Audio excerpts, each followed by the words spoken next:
말씀을 주야로 묵상하며 성령 충만함을 받고 영적으로 더욱 강하게 하여 주시옵소서. 아멘. 예배 가운데 임재하시는 하나님, 질병으로 고통받는 우리를 치유의 손길로 어루만져 주시고 각자의 형편과 처지에 따라 좋은 것으로 채워주실 줄 믿습니다. 아멘. 이 시간 박성신 강도사님을 통해 하나님의 말씀이 전파될 때 은혜가 넘치게 하시며 그 말씀이 우리 삶의 기준이 되게 하여 주시옵소서. 아멘. 신령과 진정으로 드리는 예배가 되길 간절히 원하며 이 아멘. 모든 말씀을 우리를 죄에서 구해주신 예수님 이름으로 기도드리옵나이다. 아멘. 아멘. 네, 감사합니다. 우리 이제는 말씀을 듣는 시간 되겠습니다. 우리 말씀의 제목은 예수님의 제자들 2편입니다. 박성신 강도사님께서 말씀을 들려주실 때 많은 은혜 받길 부탁드립니다.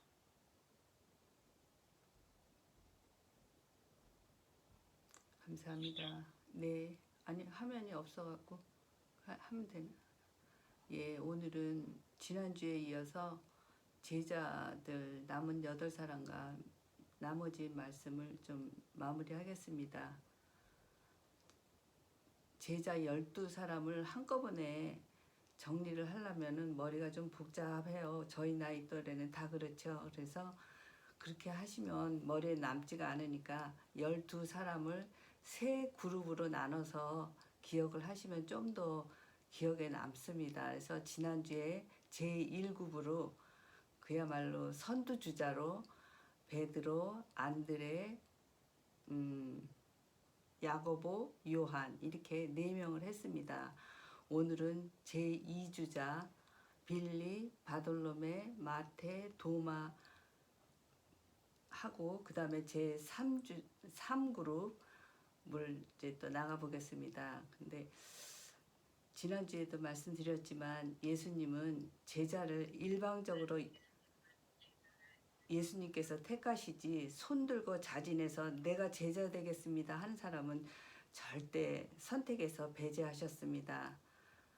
하나님께서는 우리를 택하심에 감사하고 기뻐하고 순종하라 그리고 자랑하지 말아라 하십니다. 괜히 우쭐대고 교만에 빠지지 말라. 이것만큼 꼴불견도 없는 것이라 말씀하십니다. 그저 겸손한 마음으로 최선을 다하여서 충성스럽게 주를 따르라 하십니다. 그러면 주님께서 우리를 당신의 뜻에 맞게 당신의 뜻에 맞는 곳에 당신의 뜻에 맞는 때에 당신의 뜻에 맞는 방법으로 사용하실 것입니다. 예수님께서 세우신 제자들처럼 그렇게 주님의 뜻에 맞게 귀하게 쓰임받는 제자 되시기를 원합니다. 제가 아직 강도사라 말씀만 전하지 축도는 할 수가 없어서 그냥 저희 바램으로 표현하였습니다. 그럼 지난번에 이어서 제2주자 처음으로 빌립 말씀드려봅니다. 빌립은 예수님께서 빌립을 찾아가서 제자로 불러주셨습니다. 그리고 3년이라는 기간 동안 예수님께서 어떤 분이신지 다 말씀해 주시고 기적도 보여주시고 말씀도 다 해주셨는데 예수님께서 십자가를 지시러 가시는 길에 내가 곧 길이요 진리요 생명이다라고 아주 이런 진지하신 말씀을 하는데 빌립은 아직 믿음이 그 말씀을 이해를 할 수가 없었습니다. 그래서 빌립이 예수님께 요청을 합니다. 그런 아버지를 좀 보여주십시오 라고 요청을 하였습니다. 그러자 예수님께서 빌립아 내가 이렇게 오랫동안 너희와 함께 있었는데 아직도 나를 모른단 말이냐. 나를 본 사람은 아버지를 본 것이나 다름없거늘 어떻게 아버지를 달라느냐. 이렇게 요한복음에 기록된 마지막 장면은 다락방에서 최후의 만찬 이야기를 합니다. 그러니까 예수님께서 그렇게 말씀하여 주셨습니다. 근데 예수님께서는 그렇게 묻는 빌립을 책망은 하셨지만 예수님을 끝까지 떠나지 않은 빌립에게 십자가에서 죽으시고 부활하심을 보여주심으로 빌립의 믿음을 굳게 해주셨습니다. 가론유다, 예, 그렇게 해주셨습니다. 그 다음에 두 번째 바돌로메 또는 나다나엘이라고도 합니다. 나다나엘은 그의 친구 빌립, 조금 전에 말했던 빌립의 전도를 통해서 예수님의 제자가 됩니다. 근데 이 나다나엘은 아주 갈릴리 가나에 살았던 탈마의 가문의 자손이고 아버지가 지체 높은 왕족이셨습니다. 그리고 예수께서 그리고 또 위대한 아주 성서 연구가이십니다. 바돌로메가. 그래서 예수님께서 바돌로메를 이스라엘 중에서 간사함이 없는 아무런 흠이 없는 사람이라고 말씀하시고 그를 제자로 불러주셨습니다. 그러자 예수님은 자신에게 온 나다나엘을 보시고 이는 참 이스라엘 사람이여 그 속에 간사한 것이 없다라 하셨습니다. 나다나엘은 예수님이 구원자 메시아라는 걸 알아차리고 영의 신앙 고백을 합니다. 랍비여 당신은 하나님의 아들이시오 이스라엘의 왕이로소이다. 그러자 예수님께서는 답을 해주십니다. 진실로 진실로 너희에게 이르노니 하늘이 열리고 하나님의 사자들이 인자 위에 오르락 내리락 하는 것을 보리라 하십니다. 그리고 바돌로메에게 예수님 이름으로 기도할 수 있는 권위를 주십니다. 그 다음 마태, 일곱 번째죠. 마태는 직업이 세리입니다. 세리라는 것은 백성들한테 세금을 걷어서 로마에 갖다 줘야 되는 거라 온갖 항목을 붙여서 오직 세금을 많이 걷고자 하다 보니까 백성들의 원망이 너무나 강했습니다. 그래서 원망이 너무 강했지만 본인 자신한테는 그런대로 부도 있고 권위도 있고 권력도 있었죠. 그래서 그렇지만 마태는 예수님이 부르심에 자신이 가지고 있던 직업, 재산, 지위 모두 버리고 예수님 말씀 한마디에 즉각적으로 순종하여서 따라 나섰습니다. 따라 나선 다음에 마태는 잔치를 열어서 사람들 앞에서 나는 이제부터 세리가 아니라 예수님을 따르는 제자가 되었음을 선포하였습니다. 그러자 그것을 보고 있던 바리새인들은 그 당시 유대 사람들은 세리나 창녀들을 죄인으로 취급을 했어요. 그렇기 때문에 죄인들하고는 같이 앉아 밥을 먹지도 않는 건데 예수님이 세리들과 같이 앉아서 밥을 먹는다고 아주 엄청 흉을 받습니다. 그러자 예수님은 이 사람들이 흉을 보는 소리를 듣고 이렇게 말씀하여 주십니다. 건강한 자에게는 의사가 쓸데없고 병든 자에게만 쓸데가 있느니라. 나는 의인을 부르러 온 것이 아니요 죄인을 부르러 왔노라 하셨습니다. 성경의 마태에 대한 기록은 별로 없습니다. 찾을 수가 없는데 오로지 자신이 기록한 복음서 마태복음을 통해 마태의 믿음을 우리가 생각해 볼 수가 있습니다. 그 다음에 여덟 번째 도마. 우리가 을의 도마를 생각하면 의심 많은 도마라는 생각이 많이 떠오릅니다. 같이 떠오릅니다. 예수님께서 십자가로 향하는 길 앞에서 제자들과 작별을 하면서 계속 떠난다 간다 이렇게 말씀하시니까 도마가 도무지 어디를 가시는지 이해가 안 돼서 예수님께 묻습니다.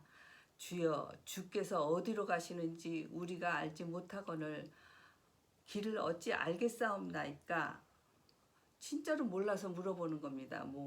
알면서 물어보고 그런 게 아니라 이렇게 도마는 모든 면에서 아주 있는 그대로를 솔직하게 말하는 사람입니다. 그런데 이제 도마의 유명한 얘기는 부활하신 예수님께서 도마에게 보이실 때의 이야기가 유명합니다.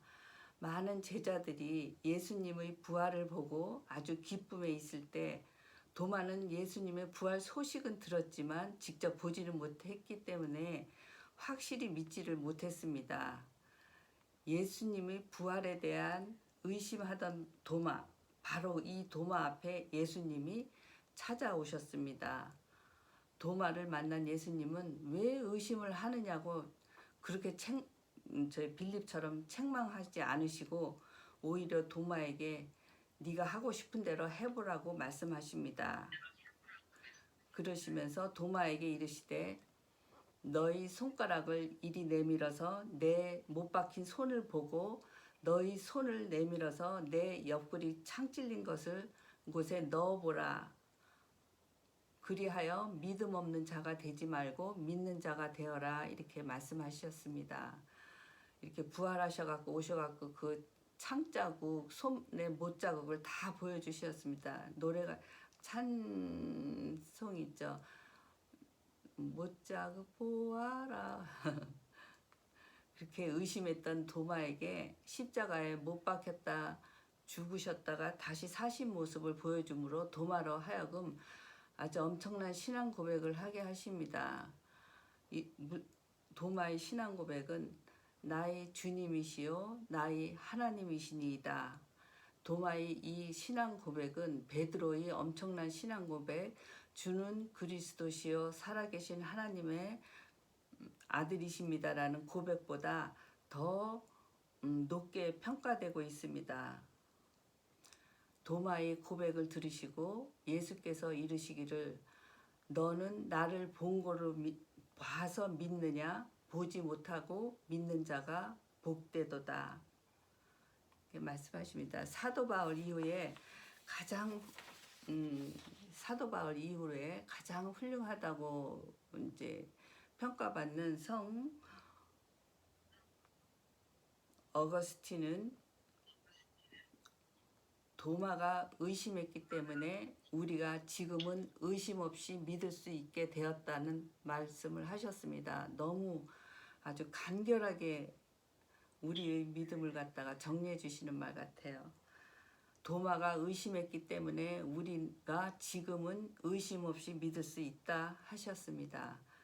예수님께서는 보지 않고 믿는 자들은 복되도다라 말씀하셨습니다. 우리 모두가 보지 않고 믿는 복된 자들이 되기를 함께 기도합니다.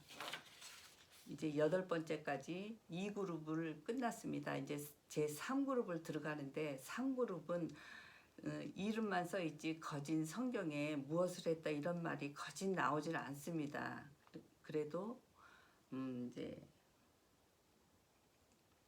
3그룹을 봅니다. 알페오의 아들 야고보. 예수님의 제자 중에 야고보는 2명이 있습니다.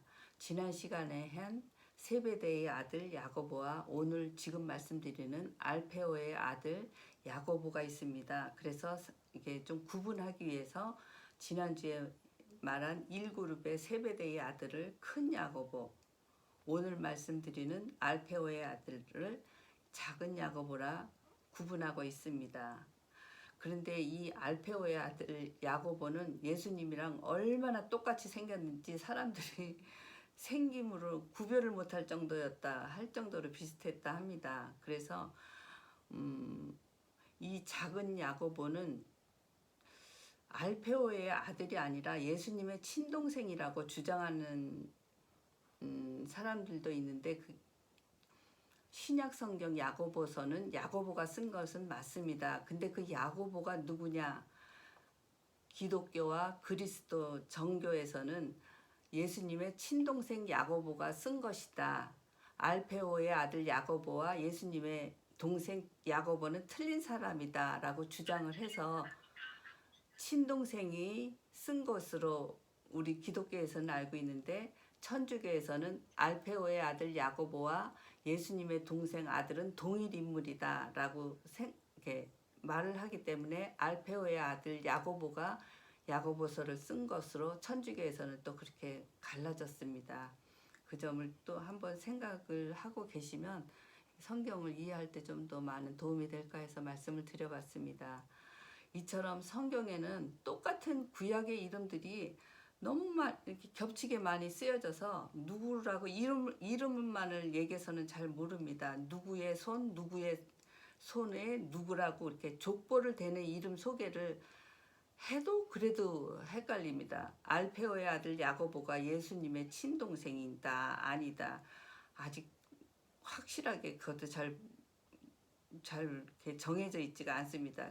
이제 종교마다 이렇게 각자 말하는 게 틀려서 이런 알페오의 아들 야고보는 예수님의 사역 기간 중에는 특별히 뭘 행동을 한 게 없습니다. 그래서 그렇지만 예수님의 제자로 또 사도로 충실한 삶을 살다가 순교를 합니다. 그 다음에 다데오는 유다입니다. 근데 야고보 이상으로 이제 이스라엘에 태어난 아기들의 이름에 많이 쓰여지는 이름이 유다였습니다. 유다는 야고보의 12아들 중 넷째 아들인데 예수님의 계보를 잇는 아들입니다. 그러나 가론 유다로 인해서 그 이후로는 유다라는 이름이 싹 들어가고 한 사람도 유다 이름을 볼 수가 없게 됐습니다. 그래서 이 제자 이름을 댈 때도 유다를 다데오라고 가론 유다의 유다와 차별화시켜서 그렇게 얘기를 합니다. 네, 다데오는 갈릴리 사람이다 외에는 성경에 별로 기록된 것이 없습니다. 그렇지만 훗날 그는 여러 지역을 다니면서 복음을 전하였고 유브라데스강 지역까지 가서 복음을 전하였습니다. 그리고 많은 병자를 고치는 그런 은사를 주셨습니다. 그래서 기적을 행하며 복음을 전하다가 오늘날 터키 아라랏 지방에서 화살을 맞아 순교를 하셨습니다. 그 다음에 시몬은 이제 셀롯이라고도 하는데 이 시몬에 대해서는 성경에 별다른 기록이 없습니다. 베드로의 원래 이름도 시몬이었습니다. 그런데 또 이름이 겹치는데 베드로는 예수님이 특별히 반석이라는 베드로 이름을 주셨는데 이 시몬은 그냥 시몬입니다. 근데 별로 기록이 없는데 가나안 사람으로서 열심당원이라고 되어 있습니다. 열심당원이 무엇이냐면 로마의 지배에 항거하는 유대의 민족주의자들을 말합니다. 우리나라 지금 상황으로 예를 든다면 강성, 운동권 중에서도 강성 그런 사람들을 열심당원이라 했습니다. 이들은 몸에 단검을 지니고 다니다가 로마인이나 로마에 충성하는 유대인들을 보면 아주 암살하는 일을 하는 그런 열심당원입니다. 그런데 이 시몬은 무슨 예수님의 말씀이라기보다는 조국 이스라엘의 독립을 위한 비밀 결사대의 일원으로 3년 동안이나 예수님을 쫓아다녔지만 그분의 말씀과 영생이라든지 구원이라든지 그런 관심보다는 어떻게 하면 오직 예수님을 통해서 민족의 독립을 쟁취할까 할 수 있을까에만 정신을 집중했던 사람입니다. 그러나 사랑의 힘, 무기의 힘으로서가 아니라 오직 성령님의 힘으로 먼저 복음의 증인으로 그렇게 사람이 바뀌게 됩니다. 이 시몬이 바로 오늘날 우리의 모습이 되길 바라봅니다. 마지막으로 가룟 유다. 잘 아시는 대로 예수님을 팔아넘긴 사람입니다. 그는 유대 땅 캐리옷이라는 지방에 살아서 그 지방 이름을 붙여서 가룟 유다라고 부르게 된 것입니다. 예수님께서는 가룟 유다가 배반할 것을 알고 계셨습니다. 가룟 유다가 배신자라 하고 차라리 세상에 태어나지 않았으면 좋았을 사람이라고 성경에 써 있지만 예수님의 제자 활동의 모든 회계 업무를 담당했습니다. 돈 출납을 맡아서 나름대로 믿음과 지혜가 아주 있었던 사람입니다. 그런데 그에게 사탄이 들어가니 바로 걸려 넘어집니다. 그래서 예수님을 은 30에 로마에 인류의 대적 같은 일을 저지르게 되었습니다. 그런데 저 개인적으로는 가룟 유다를 생각을 한번 해봤습니다. 제가 아직 세상 때를 벗지 못해서인지 제가 만일 가룟 유다의 위치에 있었다면 어떻게 했었을까 그런 생각을 한번 해봤습니다. 그 제자들이 배가 너무 고파서 밀밭을 지나가다가 밀을 손바닥에 넣고 까불어서 그걸 그렇게 끼니를 때우는 적도 많았고, 근데 그것도 또 바리새인들은 그냥 쫓아다니면서 밀 까불어서 먹었대느니 안식일에 이랬대느니 얼마나 비난하고 곤란에 빠뜨리게 했는지, 또한 제자들이 얼마나 궁핍하였는데 최후의 만찬의 웬 여자가 들어와서 지금 돈으로 한다면 약 3천만 원 정도라 한다는 거 합니다. 그 정도의 향유 옥합을 깨서 예수님의 머리와 발에 뿌려주었습니다. 그런데 이것을 보는 가룟 유다는 애석하다 못해 막 너무 화가 났습니다. 저것을 가난한 사람들에게 나누어 줬다면 얼마나 많은 사람들이 살았을 텐데, 그렇게 생각을 하면서 가룟 유다가 결정적으로 배반을 하게 된 사건이 바로 이 사건이 가룟 유다가 배신하게 된 결정적인 계기가 됩니다. 가룟 유다는 예수께서 십자가의 고난을 받아서 돌아가셨잖아요. 그러니까 양심의 가책을 느껴서 예수님 돌아가시는 날, 그날에 스스로 목매달아 죽었습니다. 유다라는 이름은 하나님을 찬양하다라는 의미로 고백하다라는 뜻도 있습니다. 가룟 유다는 그냥 저 혼자 생각으로 예수님을 근처에서 3년간이나 배웠다는 것만으로도 그냥 복을 누린 건 아닌가, 그런 혼자 생각을 해봤습니다. 그 가룟 유다를 그렇게 비난만 할 수만은 저는 아직 좀 세상 때가 좀 덜 벗어서인지 그렇게 할 수가 없더라고요. 이처럼 12명을 다 각각 보아봤습니다. 다양한 성격과 다양한 직업의 사람 12명을 데리고 예수님은 제자로 훈련을 시켰다가 부활 승천 후에 이제 배워주신 거를 사람들에게 다 알려주도록 사도로 삼으십니다. 이 제자 중에 한 성깔 하지 않는 사람이 한 사람도 없었습니다. 다혈질적인 사람, 극렬파 열심당원도 있고, 열심당원이 타켓으로 잡는 세리도 같이 있었고, 서로가 시기하고 경쟁하는 제자들의 아주 그냥 그 한성질하는 그런 사람들이 12명이 모여 있던 것입니다. 그런데 이 사람들을 예수님께서 어떻게 제자로 삼아서 사도로 만들어 가시는지 아주 하나하나를 자세히 아주 감명 깊게 보여주십니다. 가룟 유다를 제외한 모든 11명은 순교를 하였습니다. 그렇지만 이제 요한은 순교를 하지는 않았습니다. 제명대로 살기는 하셨지만 끓는 기름 가마솥에도 들어갔다 나오고 하나님께서 살려주시지 않았으면 순교하셨을 텐데 요한계시록을 쓰게 하시려고 살려주셨는지 하여튼 90이 넘도록 살다가 돌아가셨습니다.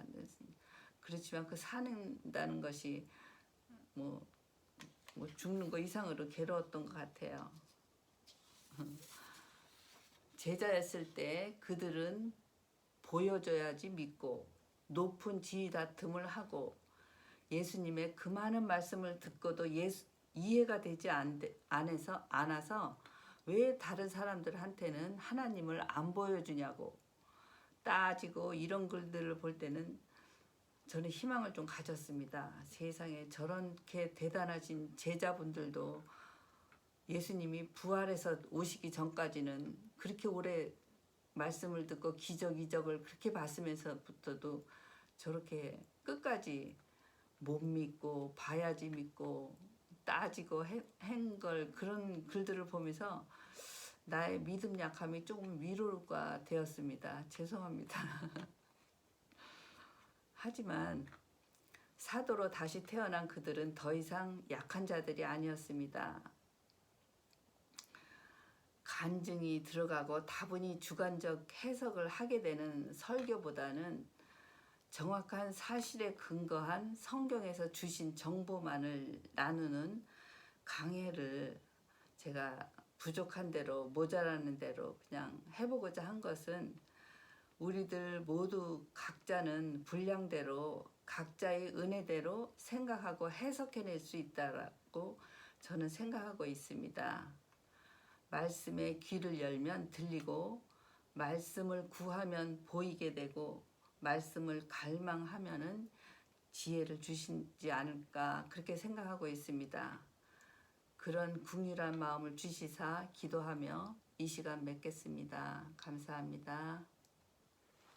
다 같이 기도하겠습니다. 살아계신 하나님 아버지, 세상을 믿음으로 살아가기에 저희들을 너무나 연약합니다. 내 능력과 내 힘으로 죄를 이길 수 없고 세상을 이길 수 없습니다. 베드로처럼 죄로 무너질 때 주님 앞에 돌아와 회개하게 하는 자 되게 하시고 빌립처럼 끝까지 주님 곁을 떠나지 않고 승리하는 자 되게 하여 주시옵소서. 저희를 불쌍히 여기사 은혜를 베풀어 주시옵기를 주여 함께하여 주시옵소서. 내 안에 계신 예수님과 동행하면서 담대한 믿음의 삶을 살게 하여 주시옵소서. 예수님 이름으로 기도드립니다. 아멘. 감사합니다. 감사합니다. 제가 오늘 미스가 난 게 우리 강도사님 설교하면서 화면이 뜨질 않아가지고요. 제가 여러 방법을 지금 해보는데도 잘 안 되네요. 그래서